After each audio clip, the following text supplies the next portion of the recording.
Genre: narrative nonfiction. See how. They Run by Susan E. Goodman, illustrated by Elwood H. Smith. A Short History of Democracy. The Beginnings. When was the first election? It's impossible to tell. For all we know, people voted in prehistoric times.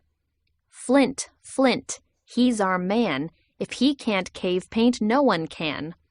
Elect Grog, keeper of the flame. A vote for Homo sapiens is a vote for progress. Early people may have had elections. We just can't be sure. They didn't have a written language, so they couldn't leave us records, let alone campaign posters or bumper stickers. Beware of Greeks bearing gifts. The ancient Greeks get credit for inventing democracy, probably because they had the best word for it. The demo part comes from demos, which means the people. Cracy comes from kratian, meaning to rule.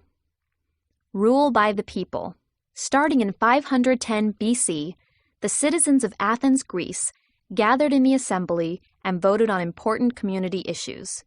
Each one had an equal voice in deciding what would happen. This was the purest democracy of all time. Sort of. Only adult males, born in Athens with Athenian parents, could be citizens with full legal rights. That meant only 1 out of 8 Athenians could vote on decisions that affected all their lives. There's no place like Rome. Around the same time, and a little to the west, the city of Rome began working on its version of democracy. That is, when its citizens or armies weren't too busy conquering everyone else around them. Roman democracy was different from the Greek version, in which ordinary citizens voted on major issues. Instead, Romans voted to pick the people who would make the decisions for them. They elected senators, who held their jobs for life.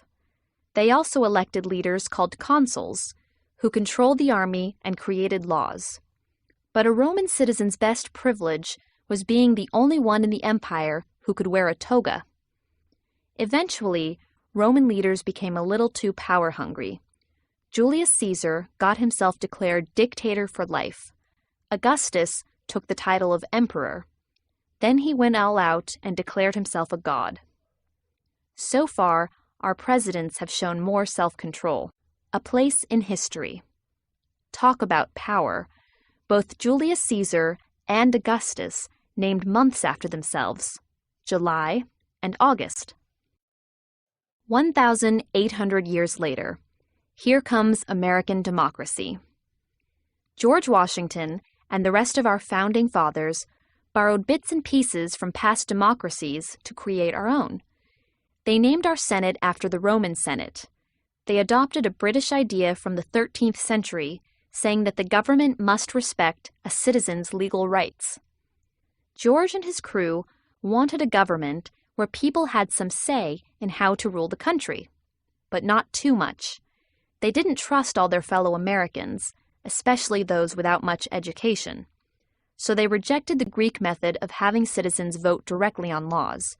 Decisions would be made by people who represented the citizens instead, just like in the Roman Republic. In 1787, the Founding Fathers locked themselves up for 4 months to write our Constitution. Coming up with this description of our new government wasn't easy. They all had different ideas and had to compromise. George Washington's face often wore its Valley Forge look.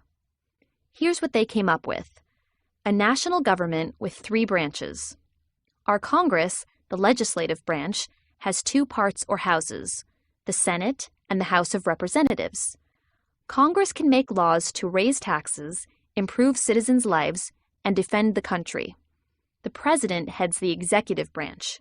He, and someday soon, maybe she, carries out laws and is head of the military. He also appoints judges to the Supreme Court, part of our judicial branch. The court's job is to enforce existing laws and decide if the other 2 branches are obeying the Constitution. What did Ben say? Shortly after the Constitutional Convention ended, A woman asked Benjamin Franklin what kind of government the Founding Fathers created. Franklin's answer? A republic, madam, if you can keep it. In other words, our kind of government needs citizens who care enough to stay informed and take part. In other words, vote. Getting better all the time. Is the Constitution a perfect plan? Nope, but the people who wrote it were smart enough to know that. They improved it right away by writing the Bill of Rights, the first 10 amendments, additions, to the Constitution. We've been making it better ever since. The good news. The United States was the first modern democracy with an elected government protecting the freedom and rights of its citizens. The bad news. In the beginning, only white men who owned land could vote. The good news. In 1856, white men who didn't own land got that right. The bad news. Everyone else was still left out in the cold. Changing beliefs and values isn't easy. It takes lots of thought and struggle. The good news. African American and other non-white men began voting in 1870. The bad news. People's beliefs and values changed too slowly, and African Americans' right to vote was often denied in the South and parts of the North until the civil rights movement of the 1960s. The good news. American women of all races got the vote in 1920. The bad news. Women in New Zealand, Australia, Finland, Norway, Canada, Estonia, England, Ireland, the Soviet Union, Austria, Czechoslovakia, Germany, Hungary, Armenia, Azerbaijan, Poland, Luxembourg, and Holland were able to vote before them. At least the United States beat Switzerland, where women couldn't vote until 1971. The good news. Native Americans began voting in 1924. The bad news. Seems like a long wait, given that they were here first. What's more, some states banned them from voting until the 1940s. The good news. In 1971, the voting age was reduced to 18 years old. The bad news. You've still got a while before you can vote. The good news. You have other ways to make your opinion heard. Keep reading to find out what they are. Uncle Sam wants you. RX for voting. When people are involved with their communities, their knowledge of politics grows. Their interest and commitment does too. That's true for kids as well as grown-ups. Okay, you aren't old enough to vote, not even close, but you can still have a voice in our democracy. 4 million kids already cast ballots on Election Day. They're part of a program called Kids Voting USA in schools in 28 states and Washington, D.C. True, their votes aren't counted in official tallies, but they're announced in schools and on local TV stations. This program has another advantage. Kids get so excited that 3 to 5% more of their parents end up voting too. That's where you come in, even if Kids Voting USA isn't in your school. You can make sure your parents are registered to vote, and you can make sure they actually do it. How? Oh, come on. How do you get your parents to do anything? Drive you somewhere, buy a new game, let you stay up late? You bug them. So bug them about voting. Plaster a countdown calendar on the front door. Put reminders on their voicemail. Email too. If they say they're too tired on the big day, try a bribe. It works when they want something from you. Offer to do the dishes if they go, but only if you're desperate. Kids to the rescue. Bugging your parents is a good first step. Some kids are going even further. They are identifying issues and working on them. A recent report found that 55% of American kids volunteer. That's almost twice as many as adults. Kids are becoming leaders. Talk about bugging. A group of second graders decided that Massachusetts needed an official state insect. When they learned that any state resident could give legislators ideas for new laws, they got busy. Maybe it was the ladybug costumes they wore while visiting the state capitol. Maybe it was their speech saying ladybugs could be found all over the state. Whatever the reason, the legislature approved their bill and the government signed a law proclaiming the ladybug as Massachusetts' state insect. 3rd and 4th graders did something similar for New Hampshire, which didn't have a state fruit. The hardest thing about that process was convincing legislators that the pumpkin is a fruit.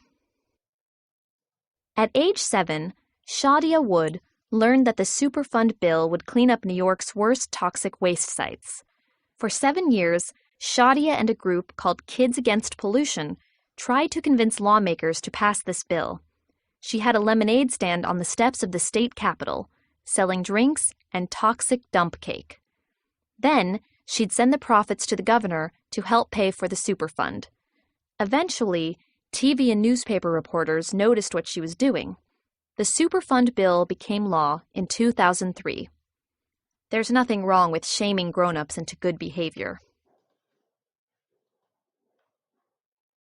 Imagine getting $135 to skip school and do good work.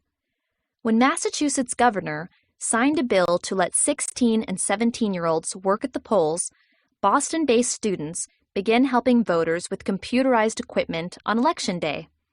It's a win-win-win-win situation. Kids know computers better than many adult voters. They get involved with voting. They get money. They are also being trained for the job. Our country will need them soon. The average poll worker is currently 72 years old. In Boise, Idaho, kids ages 15 and up are on committees governing the city. Some towns, like Linesville, Pennsylvania, have had 18-year-old mayors. Mayor at 18 seems pretty great. But in California, Ohio, Rhode Island, Vermont, Washington, and Wisconsin, an 18-year-old can be governor. Sending a message. If you see a problem in your community or have an idea of how to make things better, get active. Give a government leader a piece of your mind. The best part, please. Speak up at a town meeting. Invite your mayor or another official to speak to your class about an important issue. Be ready to ask good questions and give your opinions. Set up a class trip to visit him or her. Write a letter or email that identifies a problem. Tell how the problem affects you and your community. Write about the changes you'd like to see. Send your letter to the appropriate official in your town or to your state representative and senator, or to your representative and senator in Congress, or even to the governor or president. Write a letter and get people who agree with you to sign it too. Make sure you write your names and addresses clearly. Make a survey about the problem, write it up, and send it to the right official.